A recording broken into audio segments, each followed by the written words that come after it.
This video is brought to you by FXCM. Open a $50,000 practice trading account by clicking the link below. Well, pretty exciting day in the forex, actually. We got a couple of things going on that really caught my attention and that I think is particularly relevant to the euro-US dollar, which obviously was the subject of a lot of traders' attention today, as we got this big bounce off of support. Well, what's causing that? A couple of things. I would blame it on primarily Trechet's comments today that there was a potential for a rate hike in the future. So that's significant. That was quite a dramatic hint, and it took the market by a bit of a surprise, as evidenced by the dramatic move up off of support. The second thing that I'm watching, by the way, are mortgages. So this is interesting. We've been looking at the subprime issue in the U.S. for a while. Mortgages hit a all-time record foreclosure rate, late payment rate with the release today. So we're getting a lot of bad news about the U.S. economy. Mortgages. The reason why this is so problematic is not only does it impact the credit crisis, so it tightens liquidity in the credit market, which so far today has been pretty stable, but it has long-term impact on the U.S. economy in general because it impacts the U.S. consumer. So as consumers are not able to get out of their mortgages, I mean, if you're in the U.S., you know who this is. I mean, even Ed McMahon can't get out of his mortgage. So can't sell his house for enough to cover the $4 million plus mortgage that he owes on it.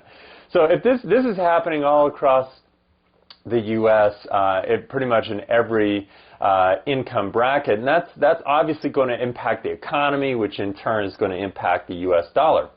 So you combine that with Trechet's comments today, and we get this very interesting price formation that is continuing to form. So it's interesting. Let's look at a chart of the euro-US dollar. And you'll notice that since the rise in price since February or so, the market has begun to consolidate a little bit, and it's been essentially bouncing off of this horizontal line. It's been the 38% retracement level, in fact. So it's been bouncing along that line, just bounced again today. So, and we're continuing to get this downward sloping triangle forming here. Well, we're creeping up on that upper boundary. Are we going to break it? Are we not going to break it? Tomorrow may be somewhat disruptive. If the NFP report is really positive, we could see a bounce back down towards support. But we're watching this very closely because a break of this pattern, that could be a significant signal to re-enter, if you're not already long, the euro dollar for an intermediate term play.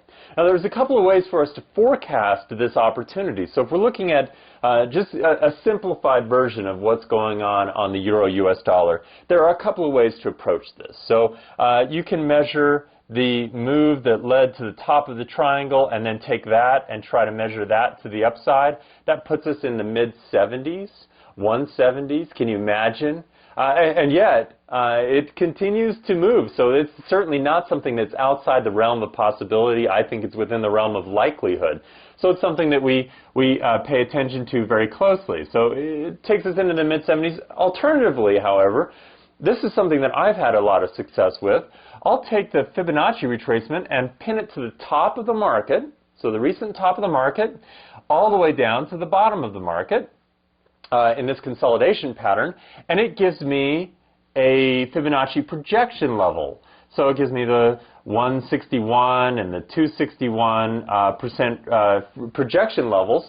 261, I think, is a more safe estimate, so into the 60s, and the 261 level actually takes us up to basically that same, almost that same projection level we would have based the prior move on.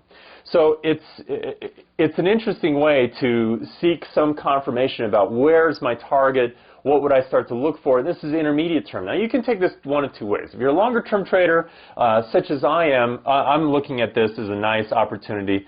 Following a breakout here of this consolidation pattern, that's a nice opportunity to get long the euro-US dollar.